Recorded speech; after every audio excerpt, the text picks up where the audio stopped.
excited to be here. I kind of want to tell you a little bit more of the, I don't want to say basics, because we don't really know anything about my syndrome. I was born with this very, very rare syndrome that only 2 other people in the world, including myself, that we know of, have.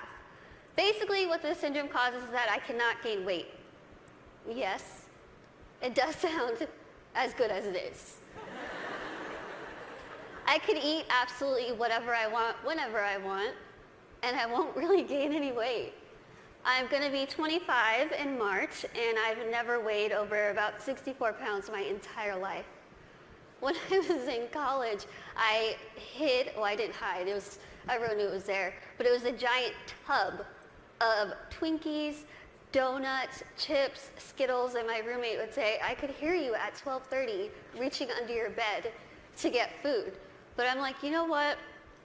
It's all right. I can do these things because there are benefits to this syndrome. There are benefits to not being able to gain weight. There are benefits to being visually impaired. There are benefits to being kind of really small. A lot of people think, Lizzie, how in the world are you saying there's benefits when you can only see out of one eye? Let me tell you what the benefits are, because they're great. I wear contacts, half off contacts. When I wear my reading glasses, half off prescription. If somebody is annoying me, being rude, stand on my right side. It's like you're not even there. I don't even know you're standing there. Right now, if I stand like this, I have no clue that there's this whole side of the room. Also, being small, I am very willing to volunteer myself to go to Weight Watchers, go to some gym and say, hi, I'm Lizzie. I will be your poster child. Put my face on whatever you need and I will say, hi, I use this program.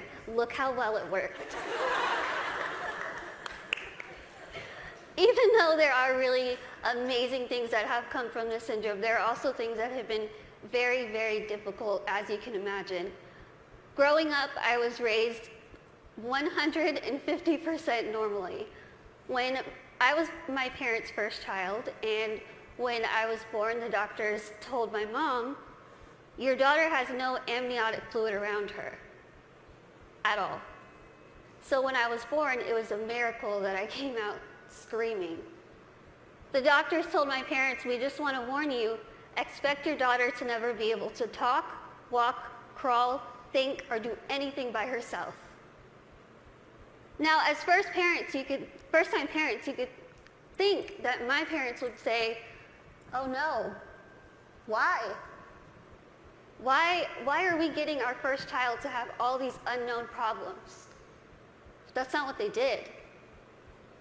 The first thing they told the doctor was, we want to see her, and we are going to take her home and love her and raise her to the best of our abilities. And that's what they did. I credit pretty much everything that I've done in my life to my parents. My dad is here with me today, and my mom is at home watching. Hi, Mom. She's recovering from a surgery, and she has been the glue that's held our family together and giving me the strength to see that she's going through so much, but she has this fighting spirit that she's instilled in me, that I have so proudly been able to stand in front of people and say, you know what, I've had a really difficult life, but that's okay. That's okay. Things have been scary, things have been tough. One of the biggest things that I had to deal with growing up was something that I'm pretty sure every single one of us in this room has dealt with before. Can you guess what that is? Starts with a B. Can you guys guess it? Boys. Bullying. I know what y'all are thinking. I should have come, why couldn't I sit here with them? I had to deal with bullying a lot, but as I said, I was raised very normally. So when I started kindergarten, I had absolutely no idea that I looked different. No clue. I couldn't see that I looked different from other kids. I think of it kind of as a big slap of reality for a 5-year-old because I went into school first day decked out in Pocahontas gear. I was ready. I went in with my backpack that looked like a turtle shell because it was bigger than me, and I walked up to a little girl, I smiled at her. She looked up at me like I was a monster, like I was the scariest thing she'd ever seen in her life. My first reaction was, she is really rude. I am a fun kid and she's the one missing out, so I'll just go over here and play with blocks or boys. I thought the day was going to get better, and unfortunately it didn't. The day kind of got worse and worse, and a lot of people just wanted to have absolutely nothing to do with me, and I couldn't understand why. Why? What did I do? I didn't do anything to them. In my mind, I was still a really cool kid. So I had to go home and ask my parents, what's wrong with me? What did I do? Why don't they like me? And they sat me down and they said, Lizzie, the only thing that's different about you is that you're smaller than the other kids.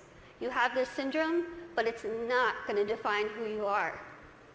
They said, go to school, pick your head up, smile, continue to be yourself, and people will see that you're just like them. And so that's what I did. I want you to think and ask yourself this in your head right now. What defines you? Who are you? Is it where you come from? Is it your background? Is it your friends? What is it? What defines who you are as a person? It's taken me a very long time to figure out what defines me. For so long, I thought what defined me was my outer appearance. I thought that my little tiny legs and my little arms and my little face was ugly. I thought it was disgusting. I hated when I would wake up in the morning and I was going to middle school and looking in the mirror, getting ready and thinking, can I just scrub this syndrome off? It would make my life so much easier if I could just scrub it off. I could look like the other kids. I wouldn't have to buy clothes that had Dora the Explorer on it. I wouldn't have to buy stuff that was bedazzled when I was trying to be like the cool kids. I would wish and pray and hope and do whatever I could to pray that I would wake up in the morning and I would be different and I wouldn't have to deal with these struggles. It's what I wanted every single day, and every single day I was disappointed. I have an amazing, amazing support system around me who never pity me, who are there to pick me up if I'm sad, who are there to laugh with me during the good times, and they taught me that even though I have this syndrome, even though things are hard, I can't let that define me. My life was put into my hands, just like your lives are put into yours. You are the person in the front seat of your car. You are the one who decides whether your car goes down a bad path or a good path. You are the one that decides what defines you. Now let me tell you, it could be really hard to figure out what defines you. Because there are times where I would just get so annoyed and frustrated, and I don't care what defines me. When I was in high school, I found a video, unfortunately, that somebody posted of me labeling me the world's ugliest woman. There were over 4 million views to this video, 8 seconds long, no sound, thousands of comments. People saying, Lizzie, please just do a world a favor, put a gun to your head and kill yourself. Think about that. If people told you that, strangers told you this. I cried my eyes out, of course, and I was ready to kind of fight back, and something kind of clicked in my head, and I thought, I'm just going to leave it alone. I kind of started realizing that my life is in my hands. I could either choose to make this really good, or I can choose to make this really bad. I could either be grateful and open my eyes and realize the things that I do have and make those the things that define me. I can't see out of one eye, but I can see out of the other. I might get sick a lot, but I have really nice hair. Thanks. You guys are like the best little section right here. I lose my train of thought. Okay, where was I? Hair, okay, thinking. Okay, so I could either choose to be happy or I could choose to kind of be upset with what I have and still kind of complain about it. But then I started realizing, am I going to let the people who called me a monster define me? Am I going to let the people who said kill it with fire define me? No. I'm going to let my goals and my success and my accomplishments be the things that define me, not my outer appearance, not the fact that I'm visually impaired, not the fact that I have this syndrome that nobody knows what it is.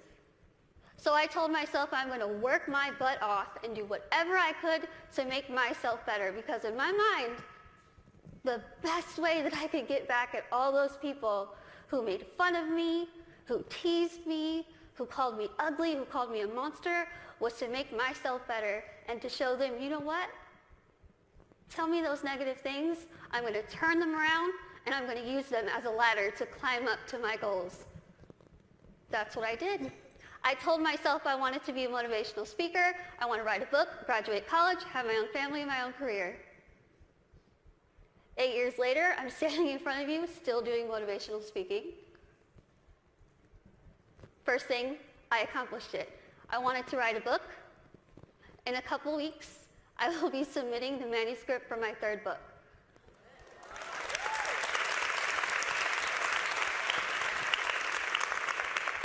I wanted to graduate college, and I just finished college. I'm getting a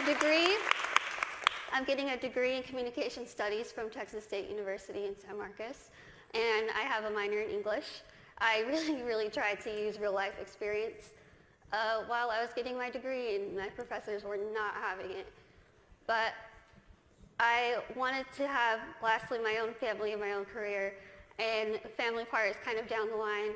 My career part, I feel like I'm really doing well with it, considering the fact that when I decided I wanted to be a motivational speaker, I went home, I sat in front of my laptop, went to Google, typed in how to be a motivational speaker. I'm not even joking. I worked my butt off. I used the people who were telling me that I couldn't do this to motivate me. I used their negativity to light my fire to keep going. Use that. Use that. Use that negativity that you have in your life to make yourself better, because I guarantee you, you will win. Now, I want to end with asking you again. I want you to leave here and ask yourself what defines you. But remember, brave starts here. Thank you.